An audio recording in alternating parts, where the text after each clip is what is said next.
دارین کی ہر حمد و ثنا تیرے لیے ہے، موحد کی شب و روز صدا تیرے لیے ہے۔ ساری تعریفیں کس کے لیے؟ ساری تعریفیں کس کے لیے؟ اللہ کے لیے۔ دارین کی ہر حمد و ثنا تیرے لیے ہے، موحد کی شب و روز صدا تیرے لیے ہے۔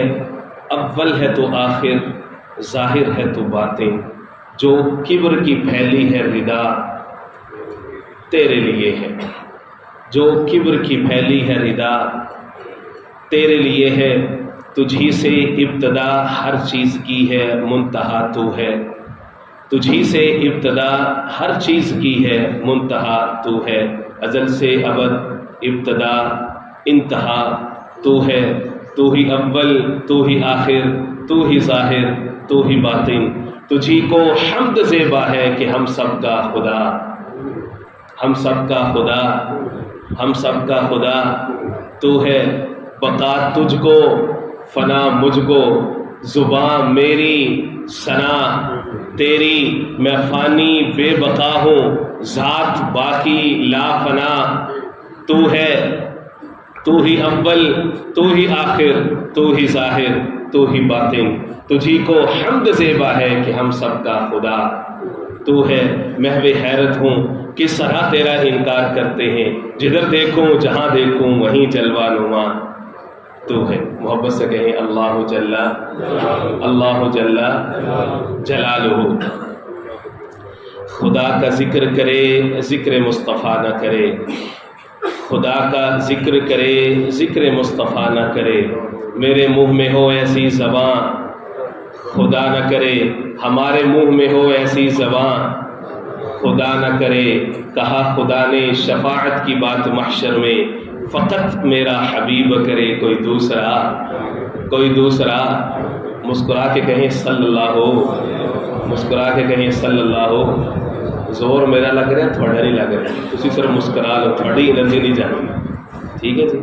سبحان اللہ کہہ دیں گے، سبحان اللہ پہ آپ کا کوئی خرچہ نہیں آئے گا، نہ ہی کوئی خرچہ آئے گا نہ ہی کوئی پرچہ آئے گا، بلکہ جنت میں مفت کا چرچہ آئے گا۔ سبحان صلی اللہ بلغ العلا بکمالہ، کشف الدجا بجمالہ، حسنت جمیع خصالہ، صلوا علیہ وآلہ۔ چڑیوں کے سن کر چہچہے، انسان بھلا کیوں چپ رہے، لازم ہے اس پر یوں کہے صلو علیہ صلو علیہ وآلہ صلی اللہ علیہ وآلہ وسلم۔ میرے انتہائی واجب الاحترام، قابل صد احترام بزرگوں، بھائیوں، نوجوان ساتھیوں، پردہ میں سماعت کرنے والی میری ماں اور بہنوں، رمضان مبارک ماہ مقدس، ماہ معطر، ماہ معمبر کا دوسرا عشرہ اپنے اختتام کی جانب بڑھ رہا ہے، اور آج رمضان مبارک کا تیسرا جمعہ ہے اور 16واں روزہ ہے۔ عن قریب کچھ ہی دنوں کے بعد، جیسے آج جمعہ ہے تو منگل کے روز ہزاروں لاکھوں فرزندان اسلام دنیا بھر میں ہمارے بہن اور بھائی اعتکاف جیسی سنت ادا کر رہے ہوں، تو اس لیے ضروری ہے کہ مقدمے کے طور پر اعتکاف کے حوالے سے کچھ معروضات، اعتکاف ہوتا کیا ہے، اعتکاف کی روح کیا ہے، اس کے فضائل کیا ہیں اور اس کی قسمیں کیا ہیں، کب کرنا چاہیے، اور کون کون سے اعمال ہیں کہ جو اصل میں اعتکاف کی فضیلت کا سبب ہیں اور صحیح معنی میں اعتکاف سے فائدہ اٹھایا جا سکتا ہے، کون سی چیزیں ہیں جو اعتکاف کو توڑ دیتی ہیں، مرد کا اعتکاف کیا ہوتا ہے، عورت کا اعتکاف کیا ہوتا ہے، اس کے اوپر آج میں اپنی معروضات آپ کے سامنے رکھوں گا۔ کچا پکا سبق ہوگا، آپ سے توجہ کی درخواست ہے۔ میرے دوستو، دنیا میں انسان جب کسی کی محبت میں گرفتار ہوتا ہے تو اس کی سب سے پہلی کوشش یہ ہوتی ہے کہ وہ اس سے ملاقات کو آسان بنائے، اس سے ملاقات کو آسان بنائے، جس کو کہتے ہیں فصل کی گھڑیاں نہیں بلکہ وصل کی گھڑیاں۔ ایک ہوتی فصل جدائی، ایک ہوتی ہے وصل محبوب کی ملاقات۔ وصل کی گھڑیاں مختصر ہی کیوں نہ ہوں، لیکن انسان اس کے لیے سینکڑوں سال کی پوری زندگی کی فصل اور جدائی برداشت کرنے کے لیے تیار ہو جاتا ہے۔ اگر اس کو یہ امید ہو کہ وصل کی گھڑی کیا ہے، ضرور آئے گی، وہ ہر طرح کی مشقت اٹھاتا ہے، ہر طرح کی تکلیف اٹھاتا ہے، ہر طرح کی انرجی کھپاتا ہے، ہر طرح کے اسباب روئے کار لاتا ہے، اور ہر چیز خرچ کرنے کے لیے تیار ہوتا ہے، بشرطے کہ محبوب سے وصل کی کوئی صورت بن پائے۔ ٹھیک ہو گیا؟ اللہ رب العزت نے قرآن مجید میں فرمایا سورۃ البقرہ کے اندر، والذین آمنوا اشد حبا للہ، وہ لوگ جو مومن ہیں وہ سب سے سخت محبت اللہ سے کرتے ہیں۔ سب سے سخت محبت کس سے کرتے ہیں؟ اللہ سے کرتے ہیں۔ اشد حبا للہ، سب سے سخت محبت اللہ سے کرتے ہیں۔ میرا خالق، میرا مالک، میرا محبوب ہے تو، میرا خالق، میرا مالک، میرا محبوب ہے تو، سب سے سخت محبت کس سے؟ اللہ سے کرتے ہیں۔ اب اللہ سے جب محبت ہے تو ملاقات کا شوق بھی ہونا چاہیے، ملاقات کا شوق بھی ہونا چاہیے۔ اب ملاقات کی دو صورتیں، ملاقات کی ایک صورت اللہ سے یہ ہے کہ انسان کا روح اور جسم کا رشتہ جب جدا ہوتا ہے، جب اس پر موت طاری ہوتی ہے تو وہ اللہ سے ملاقات کرتا ہے۔ جامع صحیح بخاری شریف میں حضور پاک علیہ السلام نے فرمایا، تحفۃ المومن الموت، مومن کا تحفہ ہے موت، کیونکہ اس کے بغیر نہ وہ اللہ کی زیارت کر سکتا ہے، نہ اللہ کی ملاقات اس کو مل سکتی۔ ٹھیک ہو گیا؟ یہی جامع صحیح بخاری شریف میں ایک اور جگہ پہ حضور پاک علیہ السلام کا فرمان ہے، من احب لقاء اللہ احب اللہ لقاءہ، جو اللہ کی ملاقات کو پسند کرتا ہے اللہ بھی اس کی ملاقات کو پسند فرماتے ہیں۔ من کرہ لقاء اللہ کرہ اللہ لقاءہ، جو اللہ کی ملاقات کو ناپسند کرتا ہے اللہ بھی اس کی ملاقات کو ناپسند کرتے ہیں۔ وہ تو اٹل ہے، ہر ایک کو موت آنی ہی آنی ہے۔ اللہ رب العزت صحیح والی، رضامندی والی، محبت والی، ایمان والی اللہ رب العزت ہمیں موت نصیب فرمائے۔ ملاقات ایک ہے دنیا کے اندر، اب دنیا کے اندر ملاقات کی مختلف صورتیں۔ انسان ہر نماز کے لیے مسجد میں آتا ہے تو اللہ سے ملاقات کا بہانہ ہے۔ اللہ کے گھر میں آتا ہے نا، تو ہم گھر میں کسی کے کیوں جاتے ہیں؟ اس سے ملاقات کے لیے جاتے ہیں۔ یہ اللہ کا گھر ہے، دن میں 5 وقت بندہ مومن اپنا کام، کاروبار، گھر، بیوی، بچے، مال، اپنی دکان، ملازمت، سارا کچھ چھوڑ کر کے آتا ہے، اپنا زندگی کا سائیکل، اپنی زندگی کے معمولات کو توڑتا ہے، ساری چیزیں پیچھے چھوڑ کے آتا ہے، دنیا کے سارے بت پیچھے چھوڑ کے آتا ہے۔ انسان نے اپنے دل میں جتنے بت بسا رکھے، اولاد کی محبت، میاں بیوی کی محبت، اہل خانہ کی محبت، کام کاروبار کی محبت، نوکری ملازمت کی محبت، یہ سارے بت ہیں انسان کے اندر۔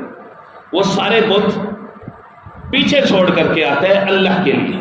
بابا بلے شاہ رحمہ اللہ نے آخیا، اس دل دے وچ ایک مندر ہے، اس مندر دے وچ ایک بندر ہے، جڑا اس بندر نو مارے او اصل قلندر ہے۔ مندر سمجھتے ہیں؟ مندر میں بت ہوتے ہیں، انسان کے اندر بھی کیا ہوتے ہیں؟ بت ہوتے ہیں۔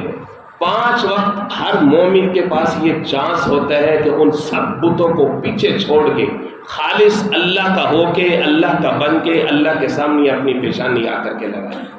اللہ سے ملاقات ہے، اللہ سے ملاقات ہوگی کہ نہیں ہوگی؟ اللہ سے ملاقات کی یہ صورت ہے۔ ایک ہے اس سے اگلی صورت، اللہ سے ملاقات کی۔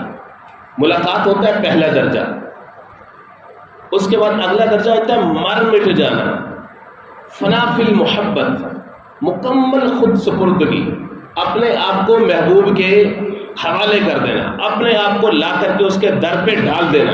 یار دنیا کا کوئی شخص جس کو اللہ نے کوئی عزت دے رکھی ہے، کوئی مال دے رکھا ہے، پنجابی میں کہتے ہیں کوئی ٹھیکہ دے رکھا ہے، اس کے بوبے پہ بندہ چلا جائے نا اور جا کر کے کہے نہیں صاحب میں نہیں جانا، میرا ایک کام ہے، میری یہ ضرورت، سخت سے سخت دل بھی بندہ ہوگا اس کا دل پسیج جائے گا۔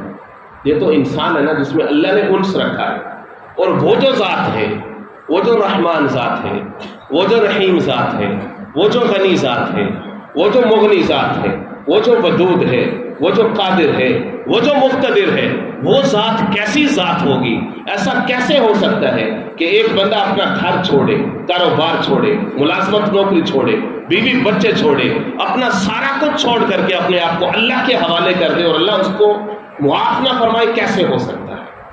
نہیں ہو سکتا، واللہ العظیم نہیں ہو سکتا۔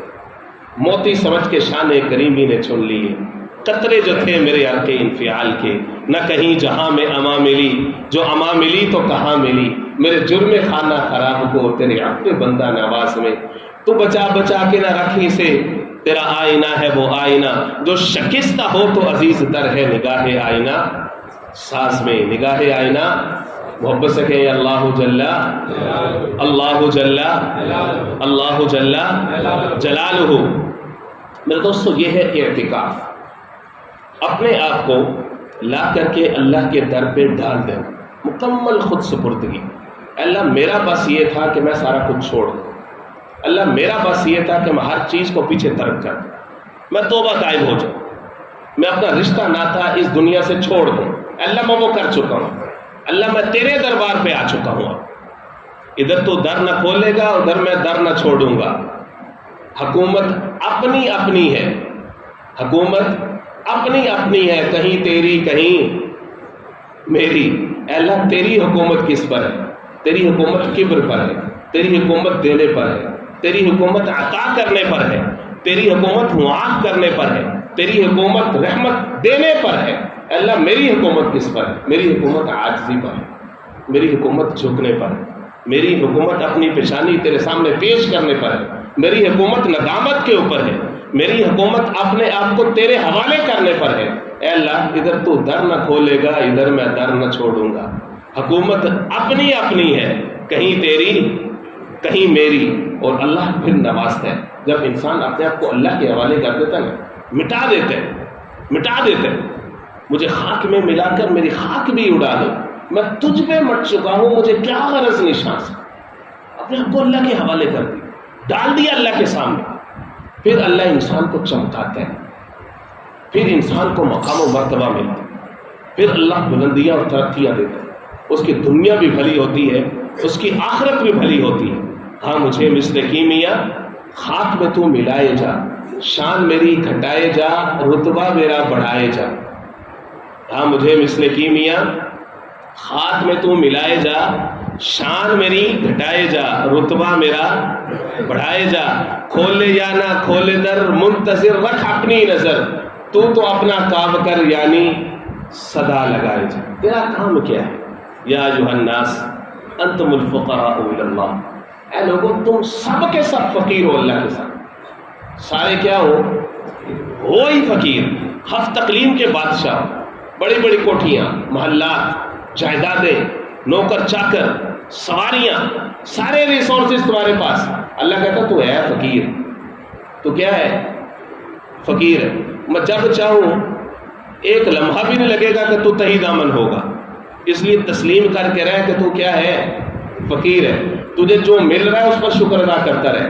اللہ تیرا شکر ہے یہ لمحہ بھی گزر گیا، اللہ تیرا یہ شکر ہے میری یہ ضرورت بھی تو نے پوری کر، اللہ تیرا یہ بھی شکر ہے، اللہ تیرا یہ بھی شکر ہے۔ شیخ سعدی رحمہ اللہ نے بڑا عجیب جملہ لکھا، حضرت یہ فرماتے ہیں کہ جو ہم سانس لیتے ہیں اس کے اندر بھی اللہ کی دو نعمتیں، اس کے اندر بھی اللہ کی ایک سانس باہر آتا ہے، ایک سانس اللہ اکبر کبیرہ، اللہ اکبر کبیرہ۔ کتنی بڑی ذات ہے اللہ کی، کیسے ہو سکتا ہے کہ انسان اس کے در پہ آئے، اپنے آپ کو اللہ کے حوالے کرے۔ میرے دوستو یہ ہے اعتکاف کی روح۔ حضور پاک علیہ السلام نے فرمایا کہ جو شخص ایک دن اخلاص کے ساتھ اللہ کی رضا کو مقصد بنا کر ایک دن اپنے آپ کو اللہ کے در پہ ڈال دیتے ہیں، اعتکاف کا ایک دن کا بدلہ، معتکف اور جہنم کے درمیان اللہ اتنا فاصلہ پیدا کرتے ہیں جتنا زمین و آسمان کا ہے، جتنا زمین و، میں نے شروع میں کہا کہ سبحان اللہ کہنے پہ کوئی پرچہ نہیں ہے، زمین و آسمان کے بیچ کا۔ ایک روایت میں آتا ہے کہ اتنا فاصلہ اللہ اس معتکف اور جہنم میں ڈالتے ہیں جتنا مشرق اور مغرب کا فاصلہ ہے۔ سبحان اللہ، کتنی بڑی ذات ہے، کتنی بڑی ذات ہے کہ انسان اپنے آپ کو اللہ کے حوالے کرے۔ انسان آئے تو صحیح اللہ کے سامنے، اللہ کے پاس آئے تو صحیح۔ اعتکاف ایسا عمل ہے جو ہمیشہ سے مشروع رہا ہے، کیونکہ انسان کی تخلیق کا بنیادی مقصد اللہ کو پانا ہے۔ ہر زمانے میں انسان کھپتا رہا ہے، کوشش کرتا رہا ہے کہ میں اپنے اللہ سے مل لوں، کہ میں اپنے اللہ کو پا لوں، میں خالق کی پہچان کروں، کہ اس کی زندگی کا سب سے بڑا وظیفہ ہی ہمیشہ سے یہ رہا ہے۔ جناب موسیٰ علیہ السلام کے بارے میں رب العزت فرماتے ہیں سورۃ الاعراف کے اندر 40 روزہ اعتکاف فرمایا کوہ طور میں۔ وَوَعَدْنَا مُوسَىٰ 30 لَيْلًا، 30 راتوں کا وعدہ ہے۔ وَأَتْمَمْنَاهَا بِعَشْرٍ، پھر 10 مزید ایڈ کیے اس میں، کتنے؟ 40۔ اللہ نے نوازا، الواح تورات عطا کی۔ جناب عیسیٰ علیہ السلام کے بارے میں انجیل میں آتا ہے کہ 40 روزہ ان کا بھی اعتکاف ہے، اور ان کا اعتکاف روزے کے ساتھ تھا، روزے کے ساتھ۔ اور آقا کریم سید المرسلین، خاتم المرسلین، شفیع المذنبین، معصوم آمنہ حضور پاک علیہ السلام کا جو اعتکاف تھا، اس کے بارے میں 3 طرح کی روایات موجود ہیں۔ 3 طرح کی روایت۔ ایک جو روایت ہے جس کے اندر یہ معلوم ہوتا ہے کہ حضور پاک علیہ السلام نے پورا 1 مہینہ اعتکاف فرمایا، پورا 1 مہینہ۔ جناب سیدنا ابو سعید خدری رضی اللہ تعالیٰ عنہ کی روایت، پورا 1 مہینہ، رمضان مبارک پورا مہینہ اعتکاف۔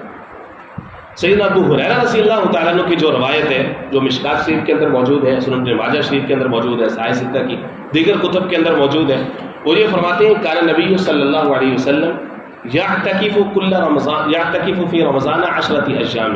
حضور پاک علیہ السلام 10 دن تو معمول کے مطابق اعتکاف فرمایا کرتے تھے۔ ہجرت کے بعد مدینہ منورہ تشریف آوری کے بعد حضور پاک علیہ السلام ہر سال 10 روزہ اعتکاف کی حضور پاک علیہ السلام کی عادت مبارکہ تھی۔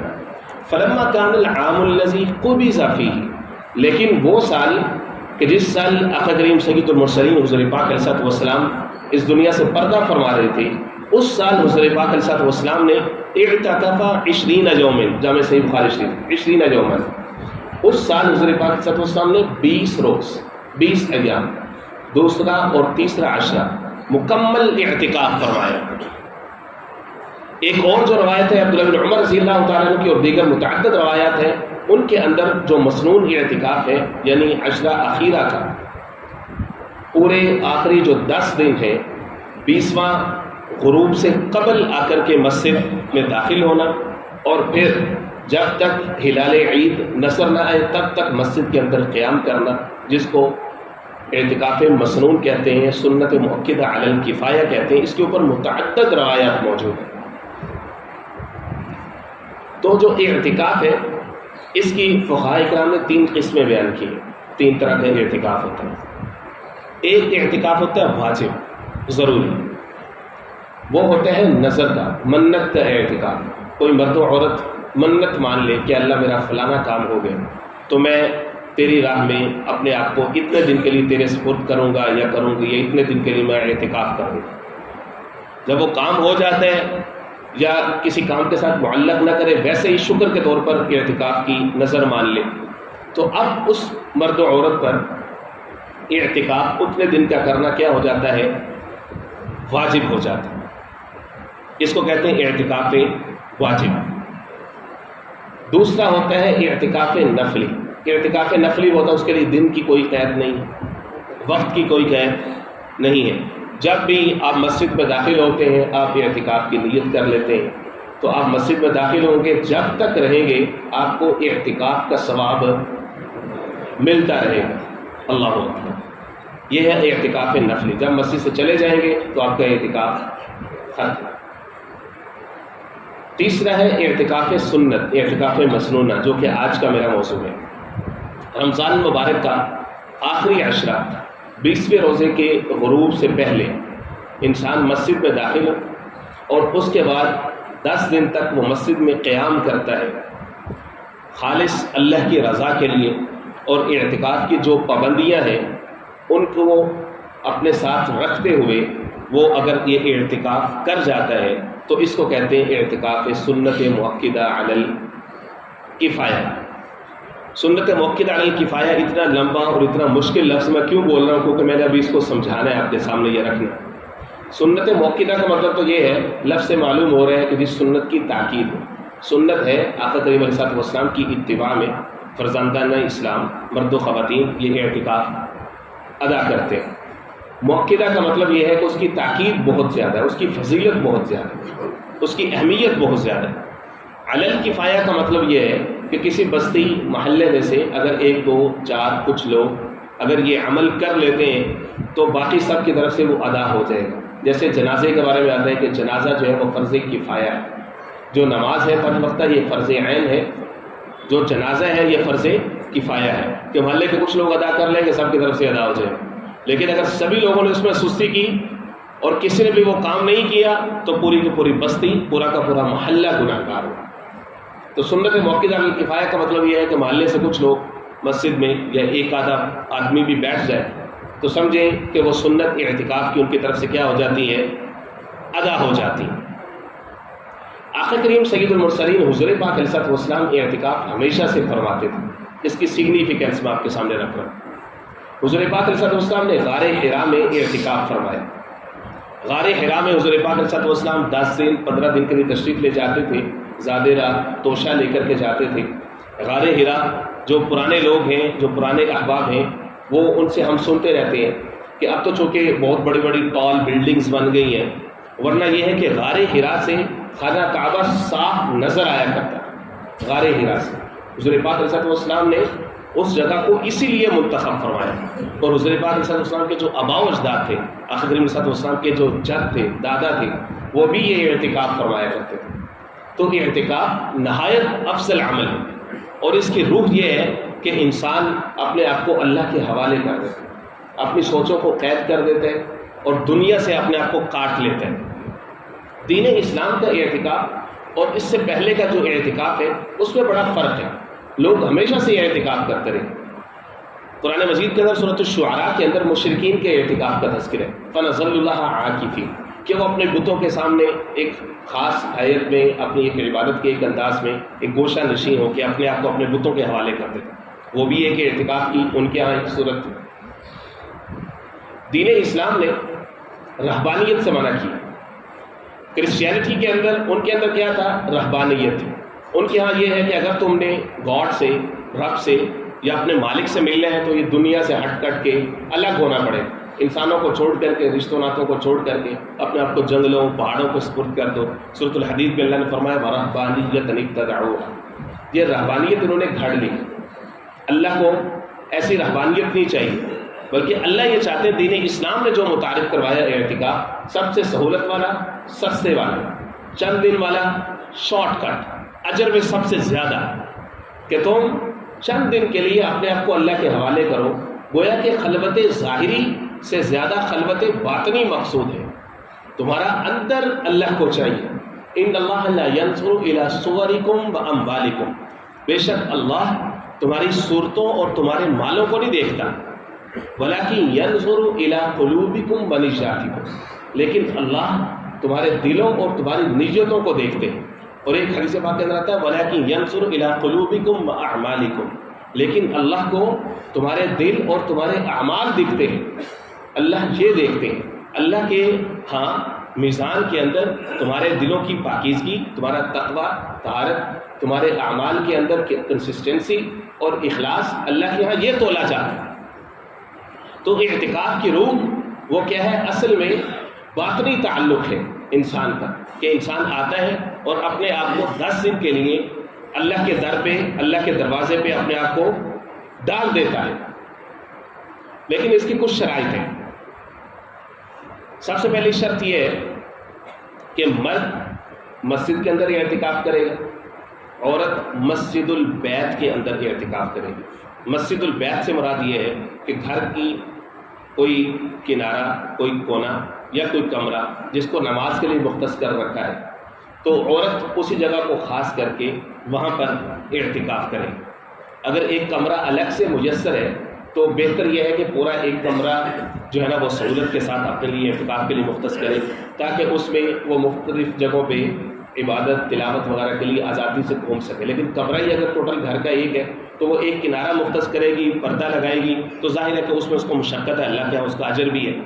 تو عورت مسجد میں نہیں، وہ مسجد البیت کے اندر، گھر کی جو مسجد ہے، جو مرد ہے اس کے لیے سب سے افضل اعتکاف ہے حرم مکی کے اندر، بیت اللہ شریف۔ اللہ وہاں کی مقبول حاضری، وہاں کی بہاریں ہم سب کو، ہماری نسلوں کو نصیب فرمائے، صحت و سلامتی کے ساتھ، عافیت و تندرستی کے ساتھ، حفاظت کے ساتھ۔ اللہ رب العزت وہاں کا سفر، آنا جانا، بہاریں ہم سب کو نصیب فرمائے۔ سب سے افضل حرم مکی میں، اس کے بعد پھر حرم مدنی مسجد نبوی شریف کے اندر، اس کے بعد پھر بیت المقدس کے اندر تیسرے نمبر پر۔ چوتھے نمبر پر مرکزی جامع مسجد۔ جامع مسجد سے مراد یہ ہے کہ جہاں پر 5 وقتہ نماز ہوتی ہو، جمعہ ہوتا ہو، عیدین کے اجتماعات منعقد ہوتے ہو، یا جہاں پر امام مؤذن کا تقرر ہو، اور جو مسجد کی جو ضروریات ہیں، جو معمولات ہیں، جو اس کی آبادی کے لیے جو چیزیں ضروری ہیں وہ ہو رہی ہیں۔ پھر اس کے بعد جو بھی آپ کے محلے کی جو مسجد ہے وہاں پر۔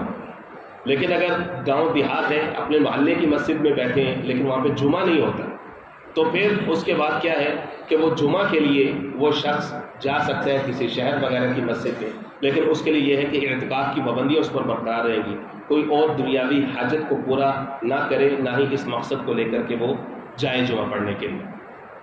پہلی شرط ہے مسجد۔ دوسری شرط جو کہ عورت کے لیے خاص طور پر وہ یہ ہے کہ وہ پاکی کی حالت میں ہو۔ اگر وہ ایام مخصوصہ کے اندر ہے تو وہ عورت اعتکاف میں نہیں بیٹھے گی۔ حیض و نفاس کے اگر اس کے ایام چل رہے ہیں تو وہ اعتکاف میں نہیں بیٹھے گا۔ اس کے بعد دوسری شرط یہ ہے کہ 20ویں کے غروب سے پہلے مسجد میں داخل ہو جائے، یا اپنے معتکف میں عورت داخل ہو جائے۔ اگر غروب کے بعد آیا، 1 منٹ 1 سیکنڈ بھی گزر گیا، تو اب صاحب کا اعتکاف نفلی ہوگا۔ وہ جو سنت موقدہ اعتکاف ہے عشر اخیرہ کا، وہ شمار نہیں ہوگا۔ تیسری شرط یہ ہے کہ اعتکاف ہے روزے کے ساتھ۔ کس کے ساتھ ہے؟ روزے کے ساتھ۔ معتکف کے لیے روزہ رکھنا ضروری ہے۔ اگر روزہ نہیں رکھ سکتی بوجہ عذر کے، بوجہ بیماری کے، تو اب اس کا اعتکاف نفلی تو ہو سکتا ہے، لیکن یہ والا جو سنت اعتکاف ہے وہ گنا نہیں جائے گا۔ اگر روزہ رکھا ہی نہیں معتکف نے، روزہ توڑ دیا، روزہ نہ رکھا یا روزہ توڑ دیا، ویسے ہی روزہ توڑ دیا تو اس کے اوپر کفارہ بھی ہے، قضا بھی ہے۔ لیکن اگر نہیں رکھا تو اب اس کے اعتکاف تو اب ختم ہو گیا اس کا، اب اس کے اوپر اس اعتکاف کی قضا لازم ہے۔ جس طرح روزے کی قضا لازم ہے، اس طرح اس کے اوپر اس اعتکاف کی قضا بھی لازم ہے۔ اگر اس کا اعتکاف کسی بھی وجہ سے ٹوٹ جاتا ہے، مسجد سے باہر نکل جاتا ہے، حاجت اصلیہ کے بغیر، یعنی جو شرعی ضرورت ہے اس کے بغیر اگر مسجد سے ایک قدم بھی باہر رکھا تو اس کا اعتکاف ٹوٹ جائے گا۔ جو حاجت اصلی ہے، جو شرعی ضرورت ہے، وہ بیت الخلاء ہے، واش روم کا تقاضا ہے، وضو ہے، طہارت ہے، یا اگر بدخوابی کی وجہ سے اگر ضروری جو غسل ہے، غسل واجب ہے، اس کی ضرورت پڑتی ہے، اس کے لیے جا سکتے ہیں۔ غسل تبرید، ٹھنڈک اور ویسے صفائی کا جو غسل ہے اس کی اجازت نہیں ہے۔ اس کی وجہ یہ ہے کہ آپ نے اپنے آپ کو اللہ کے در پہ ڈال دیے، اپنے آپ کو آپ نے مجروح بنا دیے، اللہ کے حوالے کر دیے۔ اب یہاں پر آپ کو اپنی زیب و زینت کی کوئی ضرورت ہے؟ آپ اللہ کو ایسے ہی پسند ہو، اتنی زیادہ صفائی ستھرائیاں، چٹا سفید ہونے کی ضرورت ہے؟ جیسے ہو اللہ نے آپ کو قبول کر لیا، ویسے ہی رہو ویسے۔ اسی طرح سے غسل جمعہ جو غسل مسنون ہے وہ بھی نہیں، اس کے لیے بھی مسجد سے باہر نہیں جا سکتے۔ یہ اعتکاف کی کیا ہے؟ پابندیاں ہیں، اور یہ اعتکاف کی کیا ہے؟ شرائط ہے۔ اسی طرح سے مریض کی عیادت کے لیے، جنازے کے لیے مستقل یہ نیت رکھ کے مسجد سے باہر جانے کی اجازت نہیں۔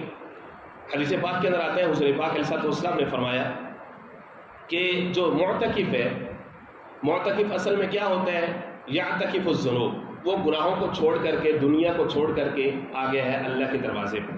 اب اللہ اس کا اعزاز یہ کر رہے ہیں، کوئی ذرا ہو کہ اس کو اللہ رب العزت وہ ساری نیکیاں عطا فرمائیں گے جو غیر معتکف باہر کر رہے ہیں، اس کو بغیر کیے مسجد میں بیٹھنے پر وہ ساری نیکیاں کیا ہے، مریض کی عیادت کا اس کو ثواب بھی ملتے ہیں، وہ جنازہ میں جس میں اس کے دو ثواب شریک ہوئے اس کا ثواب بھی اللہ رب العزت اس کو مسجد میں بیٹھے بیٹھے دے دیتے ہیں۔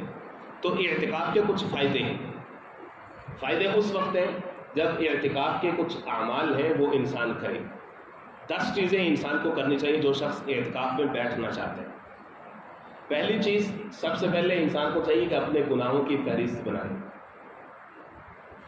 ہر انسان کو اپنا پتہ ہوتا ہے، سود، جھوٹ، رشوت، شغل خوری، ذخیرہ اندوزی، ناجائز منافع خوری، کسی بہن بھائی کا حق مارا ہے، وراثت ماری ہے، کسی کی دبا کے بیٹھا ہے، کسی پر ظلم و ستم ہے، کسی کی جگہ کے اوپر قبضہ کیا ہوا ہے، کسی بھی طرح کے گناہ میں مبتلا ہے۔ سب سے پہلے اپنے گناہوں کی فہرست بنائے صاحب، ٹھیک ہو گیا؟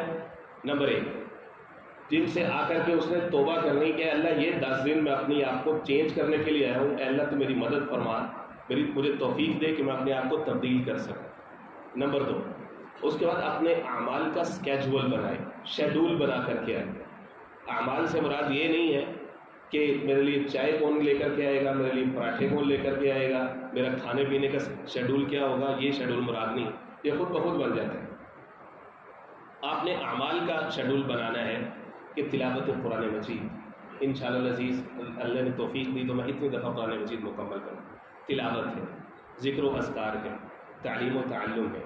اگر آپ کی نماز ٹھیک نہیں ہے تو سب سے پہلے نیت یہ کریں کہ نماز سیکھیں گے، اور کچھ قرات اپنی ٹھیک کریں گے، چند ایک صورتیں ان کو اچھے طریقے سے جو مسجد کا متعلقہ عملہ ہے ان سے آپ سیکھنے کی کوشش کریں گے، چاہے آپ کو منتیں کرنی پڑیں، چاہے آپ کو ان سے وقت لینا پڑے، چاہے آپ کو ان کی کوئی خدمت کرنی پڑے، کیونکہ اس میں بھلا آپ کا ہو رہا ہے، ٹھیک ہے؟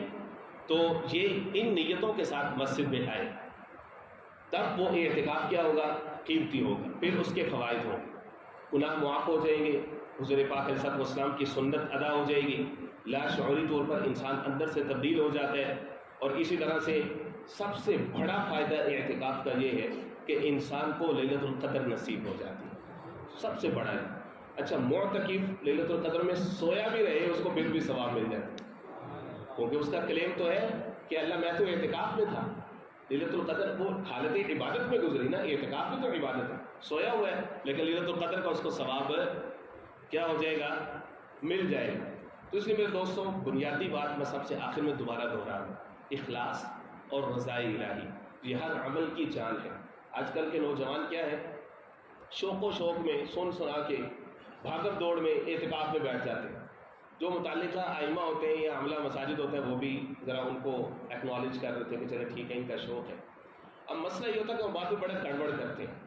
ایک تو وہ جو بوڑھے بزرگ ہوتے ہیں ان کو بھی تنگ کرتے ہیں، پریشان کرتے ہیں، پھر وہ موبائلز اور لیپ ٹاپ اور جدید جو گیجٹس ہیں وہ بھی ساتھ لے کر کے آتے ہیں، اور شیطان نے ان کے ذہن میں بات یہ ڈالی ہوتی ہے کہ تم نے موبائل کو قرآن مجید بھی پڑھنا ہے، مولانا طارق میر صاحب کی تقریریں بھی سننی ہے اور فلاں فلاں کی، اس لیے موبائل بڑا لازمی ہے تیرے لیے۔ تو وہ آ تو گیا، کیا گارنٹی ہے کہ موبائل کا استعمال درست ہوگا؟ اس لیے موبائلوں کو سارے گھر چھوڑ کے ہیں، چاہے بابا جی ہیں، چاہے چھوٹے ہیں، بڑے ہیں، نوجوان ہیں، بزرگ ہیں، تو کوشش یہ کریں کہ موبائل سے بالکل دور رہیں، موبائل سے کیا رہیں، بالکل دور رہیں۔ اب وہ نوجوان کیا کرتے ہیں کہ وہ اعتکاف کی پابندیاں نہیں کرتے، آتے ہیں جاتے ہیں اپنی مرضی سے، ان کو کچھ کہہ نہیں سکتے کہ وہ کہیں گے کہ جی ایک تو ہم بیٹھے ہوئے ہیں، پھر آپ نوجوانوں کی حوصلہ شکنی بھی کر رہے ہیں، وہ اس بات کے لیورج لیتے ہیں، وضو خانے پہ جائیں گے لمبی گپے شپے لگانا شروع کر دیں گے۔ اگر آپ نے وضو کے بعد زائد دیر کے لیے تھوڑی دیر کے لیے بھی ٹھہرے، ذکر بھی کرتے رہے نا، باہر ٹھہرے رہے، آپ کا اعتکاف ختم ہو جائے گا۔ فوری طور پر آئیں واپس مسجد، جو کچھ کرنا ہے مسجد میں آ کر کے کریں۔ صرف حاجات اصلیہ کے لیے جو شرعی آزار ہے صرف ان کے لیے آپ مسجد سے باہر جا سکتے، کہ جن کے بغیر چارہ نہیں، اس کے علاوہ مسجد سے باہر نہیں جا سکتے۔ اللہ رب العزت